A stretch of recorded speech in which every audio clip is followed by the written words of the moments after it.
Please, you expand it. No, you want to understand what tawakkul is. Yes. That's all? Yes. Okay.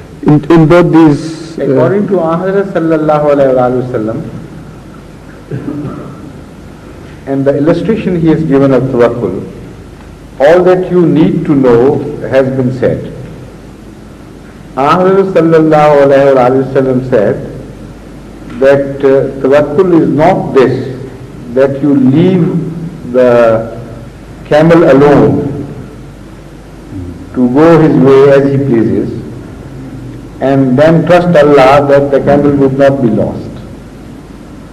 The tawakkul is this, that you bind the knee of the camel as the Arabs do and then trust Allah that he would not be lost. So all that should be understood about tawakkul has been said here. As human beings, you should make your best efforts to your full capability. Then do not indulge in superstitions and dark thoughts about things. Then have faith in Allah and pray that loss will not come your way. That is tawakkul.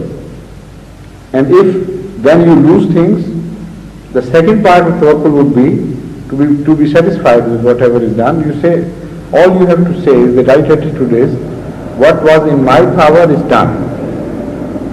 Now the rest is Allah's will. So I can't be angry with Allah's will. So I am very happy. But if I had done something unattended, then I would continue censuring myself for not doing that, or I might not have lost it. So tawakkul gives a most beautifully balanced attitude to life. And after you understand the meaning of tawakkul, then there is no repentance of any sort in the Muslim life. He is fully satisfied then whatever happens. In another sense, tawakkul means a Muslim is expected to do his best. And that is all. And after that, he is not to fight and quarrel with the happenings. Whatever happens should be acceptable with good grace. And also other beautiful shades of tawakkul can be drawn from the same illustration made by Hazrat Muhammad Mustafa Sallallahu Alaihi Wasallam, but I think that suffices for the time being. In one of the Khalifa Awwal Razillah Ta'ala happened with him was he was walking on a railway station and he had no money, and somebody came and he bought a ticket for him. That was also included in tawakkul? No, that's not tawakkul. That's special treatment of Allah or His servant. In loose terms it's called tawakkul, but it's not tawakkul. Yes.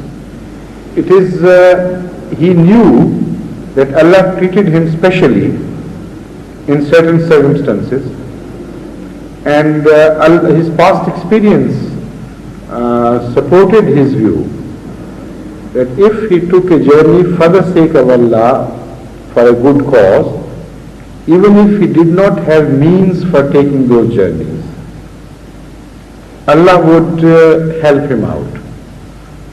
Now, there are two parts to it. The first part may be called tawakkul, but the second part is not tawakkul. Most people, Ahmadis who read these things, get confused about the situation and mix up two different things. Tawakkul on the part of the Khalifatul Masih Awwal was only this much, that if he had money, he would not leave money at home believing that Allah would supply me with the money. Even if he had a penny available, he would take that penny along with him. So he put in all that he had. And now the second part is, such a man could be helped extraordinarily or could not be helped. But his tawakkul is complete here, either way. So with Hazrat Khalifatul Masih Awwal, the second treatment of Allah was not a part of tawakkul, but it was a different treatment particularly meted out to him because of his goodness and because of his special relationship to Allah. And there he knew that whenever I made tawakkul, that is the first part, the lacking part was always supplied by Allah, while in ordinary course it is not a must. Sometimes Allah does, sometimes Allah does not help out of the ordinary. And tawakkul only means that whatever happens you should accept with good grace. Now you understand? Good. Yes, please. Zafar Sahib, what's your name? Mahmood Ahmed Sahib. Mahmood Ahmed? You are Zafar, that's right. So did you raise your hand first or did... He did. Okay. Assalamu alaikum. I think my friend, which he is referring about the Khalifa Awwal, the incident happened because the Hazrat promised Messiah from Delhi sent a telegram for him to come to Delhi. I understand. And then right. he asked the right people, from the start, that is very interesting, very charming. Yeah. So this is why I explained in the very first instance that when Hazrat Khalifatul Masih Awwal did something for the sake of Allah, for a good cause, whatever he had available, he adopted that, he had it, took it along. But whatever he did not have, he could not have produced. Yeah, but I was referring to one particular thing because I happened to read that he asked some translator what is the meaning of the telegram, and the telegram was come immediately. So he asked the word to be translated literally. So somebody said bila ta'amul. So I have been told by the Hafiz Shah Jahanpuri Razallahu Ta'ala anhu that from that moment when he heard bila ta'amul, he stood and walked to the station. So it was the command from not only that, he did not even go in the other direction where his shoes lay. Yes, that's right, sir. So he walked straight out. Yeah. So bila ta'amul, according to his explanation, was this, that if I went to the other direction, even to collect my shoes, that would be some ta'amul. That was an explanation of his sense of obedience, not tawakkul. That's what I was trying to point out, that it has nothing to do with tawakkul, it was a commandment. That's right. Sir, in this connection, I may request that when Khalifa heard that, it was hard season and he had put his turban away. So when he heard the Dua Amal, he walked out and was loading a turban and put while walking away. He didn't let the turban to be put by him. Right? Yes, Zafar Sahib, now please. As we know this hadith, al-harba khudatun.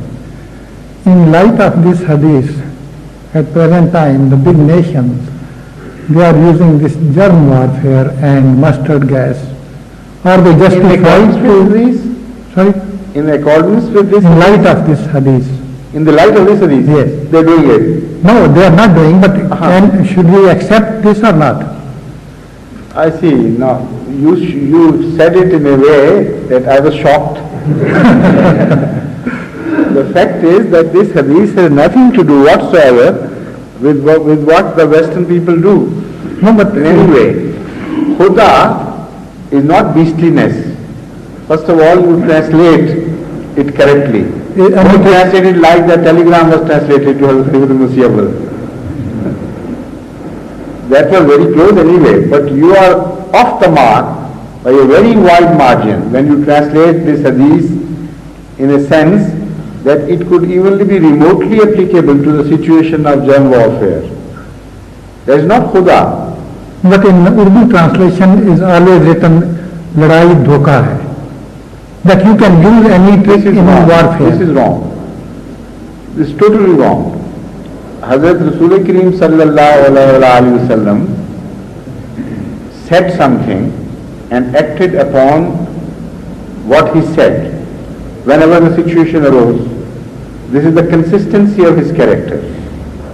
So this tradition should be understood in the light of Hazrat sallallahu alayhi wa sallam's personal conduct during wars.